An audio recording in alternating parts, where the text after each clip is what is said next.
যখন প্রথম ভিডিও বানাতাম তখন কিছুই বুঝতে পারতাম না কিভাবে এডিট করা যায়।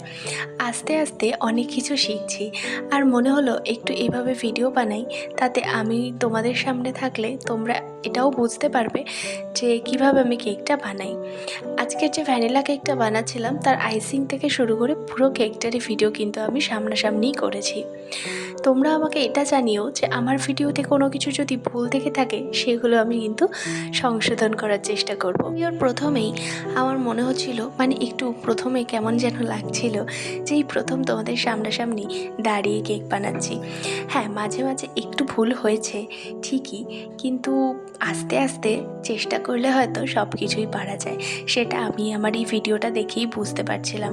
প্রথমে আমি এরকম একটা ভিডিও বানিয়েছিলাম, সত্যি কথা বলছি আমি ডিলিট করে দিয়েছি, কারণ আমার মানে এক্সপ্রেশন বলো বা কাজ বলো কোনোটাই ঠিকঠাক হয়নি। তারপর কিন্তু এই ভিডিওটা বানালাম। এই ভিডিওটা দেখার পর মনে হলো না এটাই শেয়ার করা যাক, কারণ অল্প অল্প থেকেই কিন্তু মানুষ অনেক কিছুই শেখে। যদি কোনো ভুল করে থাকি নেক্সট টাইম নেক্সট ভিডিওতে আমি সেটা শুধরে নেব। আর আজকের ভিডিওটা গল্প করতে করতে কিন্তু শেষ প্রায় হয়েই এলো। এবার কেকের কথায় আসি, কেকটার ডিজাইনটা কেমন লাগলো অবশ্যই জানিও আজকে। টাটা।